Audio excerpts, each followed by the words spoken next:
Literally speaking, it is a war going on. It is a war against what? It's a war against adharma. Adharma has to be fought. Remember this point. Let us not talk about ahimsa here. Somebody came in the last century and he made unconditional practice of ahimsa a compulsory thing which has literally weakened this country.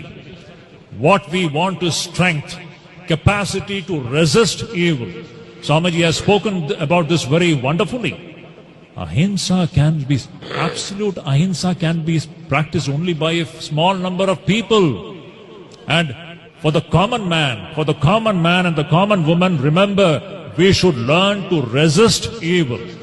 Whenever there is adharma, we should learn to resist it. There are three situations, especially in my assessment, which is very important. We have to fight back and not talk about ahimsa in three situations. Number one, when our country is in danger, what will you do? You will talk about ahimsa? When our rashtra, when our country is in danger, you will sit and talk about ahimsa? You have to fight back. Number one, for fighting back, you need Shakti. Is it not? Can you fight back because without Shakti? You need Shakti, you need this divine, you need the Mahishasura Mardini spirit. She is Asura Mardini.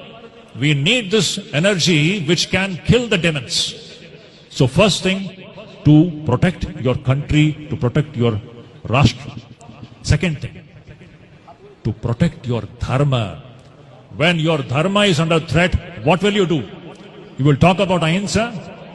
You have to fight back all those evil forces which are causing danger to your own dharma. This is the another lesson that we have to learn. Let us not talk about, what should I say? There is no samanvaya with the forces of evil. This is dharma samanvaya, not adharma samanvaya. I always say this. Samanvaya is not with the forces of adharma. There cannot be any friendship with forces of adharma. Adharma has to be vanquished in whichever form it is. Number three, when the honor of our daughters and sisters are in danger. Tell me, when the honor of our own daughters and sisters are in danger, will you be talking about ahimsa? This is nonsense. You should learn to fight back, to preserve the honor of our own daughters and sisters and wives. Is it not? So ahimsa, the practice of ahimsa, it is conditional. It depends upon the circumstances and situations. In all situations, you cannot do that. For the common man, the teaching is you have to resist evil. And if you have to resist evil, you need Shakti. Now, this is the great message that we have to actually learn from the Shakti Puja. To wind up this talk, I'm not going to drag it any further. This great Maharaj is so kind. Actually, I am feeling a little uncomfortable because the puja is going on there. See, my dear devotees, we have to remember this point. So this ahimsa, we have been deluded with this idea. India has become weak because of that. Our neighbors have been hitting us repeatedly and we have been just sitting quiet. It is only in the last 10 years that we have learned to give it back. It should be like that. We should know how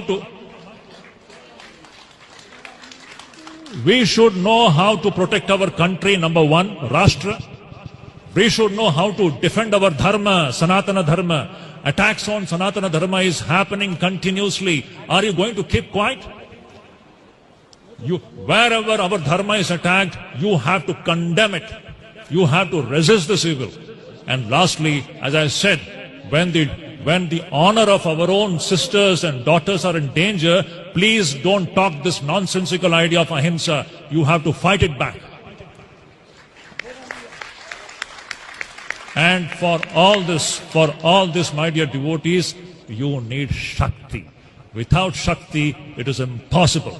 We have to be united. That is why Swami Vivekananda said, without Shakti, there is no regeneration for the society. So, my dear devotees, this is the extract of this wonderful Shakti Puja. We should remember that it is by awakening this Mahishasura Mardini spirit. It is only by awakening this spirit that we can, really speaking, make our country and our society what it is. So, that line from Aigiri Nandini, the last one, Jaya Jaya He Mahishasura Mardini Ramya Kapardini Shaila Sute.